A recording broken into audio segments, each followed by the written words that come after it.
Hello there everyone, this is Fazle back with another video.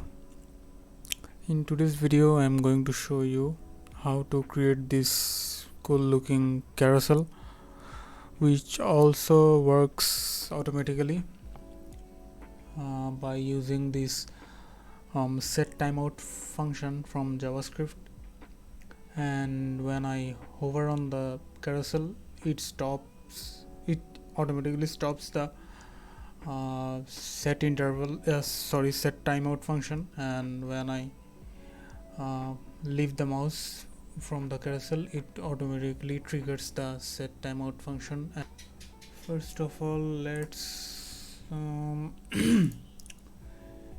open the folder where I want to create my project.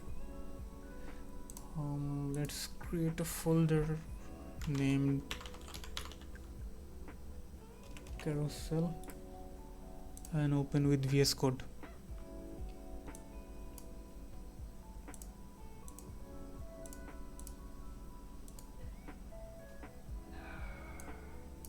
So here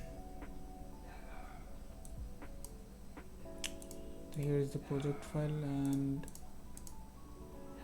I'm going to create some files here.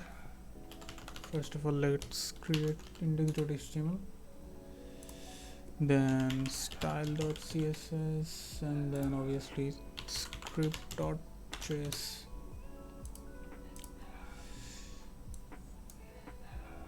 Basically I'm not going to write line by line, it will take a lot of time. Let's copy some code from my reference code that I have created before. First of all, let's create some boilerplate HTML with the title of carousel. Then I'm going to copy some code from my reference. Suppose, let me explain what I have copied. This is a container with container class, and inside the container class I have created this div with the name of carousel, and inside carousel there are 4 items with carousel item class, and on the first item I have added this class active, which will be default and it will be active by default. And after this 4 item I have added these navigations with 2 buttons, previous with the name of previous class and with the name of next class. Inside each button there are some corresponding SVGs which I will show you. Okay, let me open this with live server.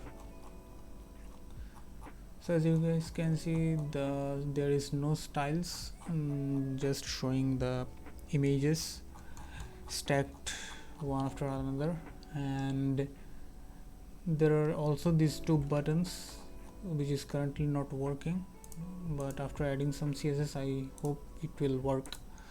So let's get back to my HTML. Let's include some styling and also some script.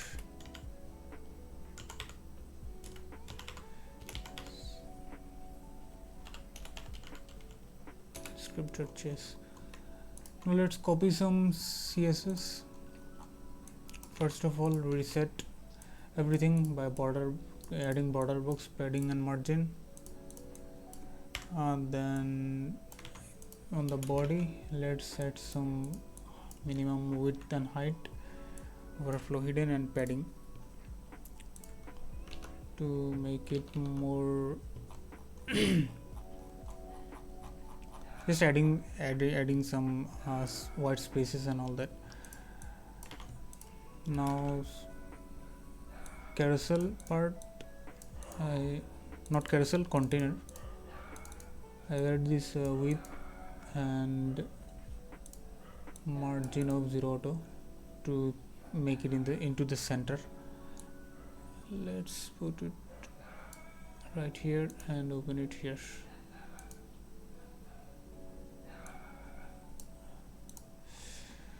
Okay, now some styling for carousel and each of the items.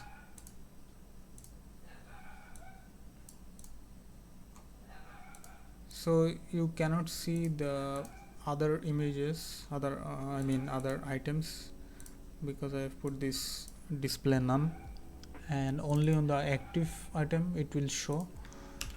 Let me show you.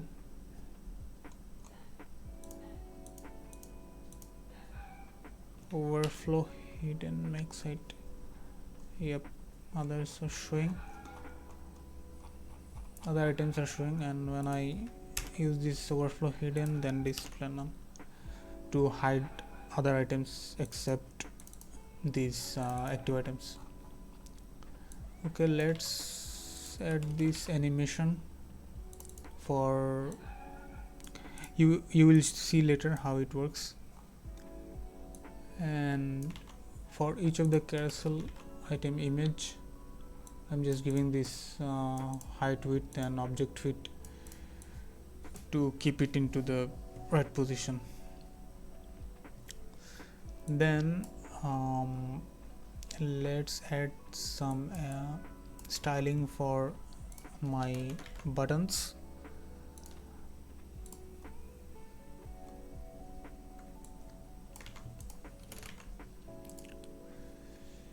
Navigation buttons, and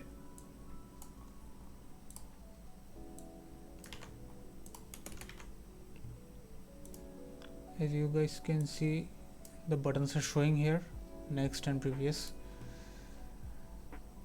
Then what else? Let's put some hover and active CSS. Okay, I will provide all the codes basically of my GitHub link. I will provide them. You can copy and paste it from there. Now let's go to the script part.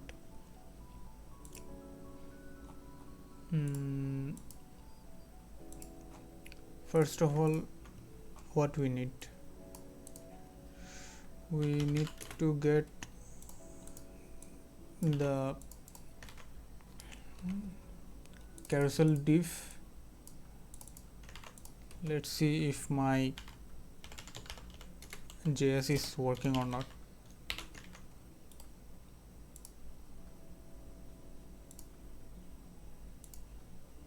It's working. After that, let's get both of the buttons. So I will be using two functions, which will be click event and arrow function. Then what we will do, we will go to the next slide. Now another function with previous, we will go to the previous slide. Mainly these two functionalities we have to create this. And what else? Let's get all the items, carousel items. Then also we will need this current position, and we will increment it when we click here, and we will decrement it while we click the previous. Let's add them here, plus plus and minus minus, and we will update this function while we increment and decrement my current position. So we will need a function called slide. What we will do here, we are gonna remove all active items and then set active to the set active to this current position. And how we will do that?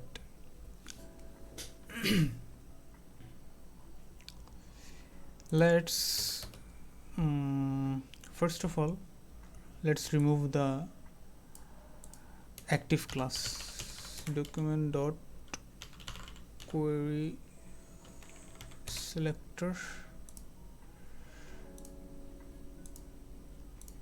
document dot query selector, then carousel item dot active dot class list dot remove, then active. After that we will have to set active the current position. And how we will get that? First of all, let's loop through this each of the carousel items. Item, then key.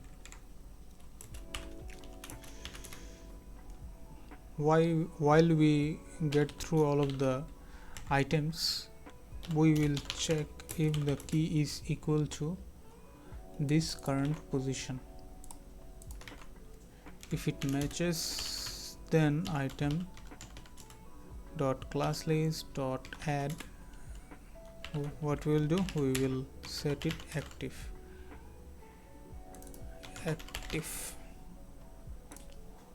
I hope it will work, right? But after that it will vanish because we are incrementing and decrementing the current position. But once we go through that last item, it will go back to the first item. It should go back to the first item. But in here, while we are doing this, let's check what's happening actually. When we click to the next item, see here, we are on the third item, then fourth, I mean on my last item, and it kept increasing. But after the last item, the index should go back to the 0. And how we will do that?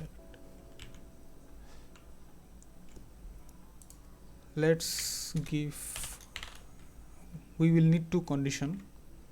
One is if the length of the item -1 is less than current position, then current position should be 0. So what does it mean? Let's console log it. Then also the current position. This will work for the next button. See on the console log part, if it matches, and then we go back to the first item. So carousel items dot length means 4 minus 1, which is 3. So 3 is obviously less than 4. So if this matches, it goes back to the first item. So this will work for the next button. And after that we will also have to check what happens if the current position is below 0. I mean, when we click here, it goes -1, but it shouldn't supposed to go to -1. It's supposed to go when we click previous, when you click here, it will go to the last index of the item. So how we will do that? We will check if current position is less than 0, which means -1, -2, -3, and so on and so forth. Current position will be equal to, let's copy this, carousel items dot length -1, which will be 3. Now when we click that,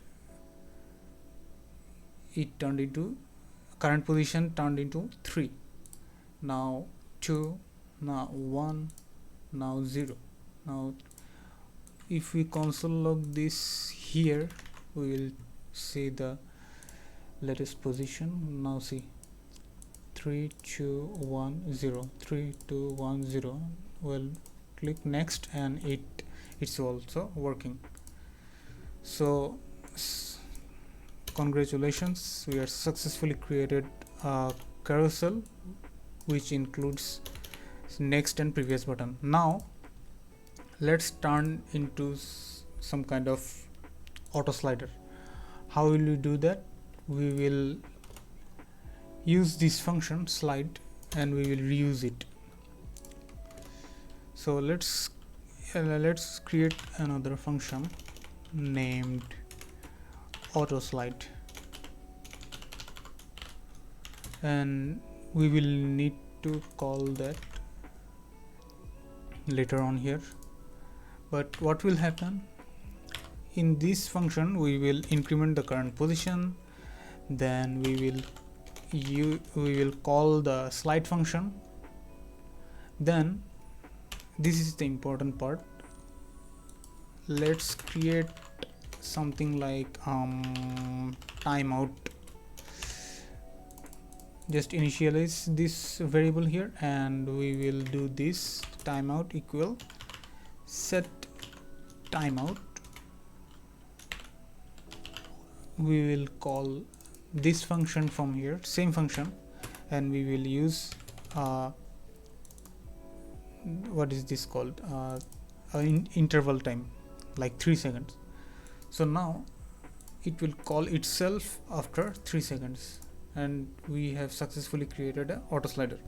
But we will add another functionality, which is like as you have seen some of the other sliders, when we hover on the carousel, it pauses the sliding effect, and when we hover out of the carousel, it resumes the sliding effect. So how will we do that? We will need 2 DOM functionality like this, add event listener. One is mouse over, and here we will clear timeout, and on another function we will do mouse leave. What we will do, we will resume the slider slash set timeout once again. Very easy, just do this like clear timeout function and just call this one timeout. It will clear the, as you can see, it cleared the timeout function, but we need to add the function when we hover out of the carousel. How will we do that? We will add the same variable, not interval, timeout equal to set timeout auto slide set timeout. Just copy this one. Now let's check out. When we hover, the timeout function stops, and so that means the slider will stop working, and when we hover out of the slider, it will resume the effect and the sliding will continue. So here it is, guys. I guess I hope I have been able to clear things out, and this slider, I've explained it very well. I just hope that. So let me know if you guys have learned anything or not. So see you guys soon later, and keep practicing, keep working. I will provide all the links down below.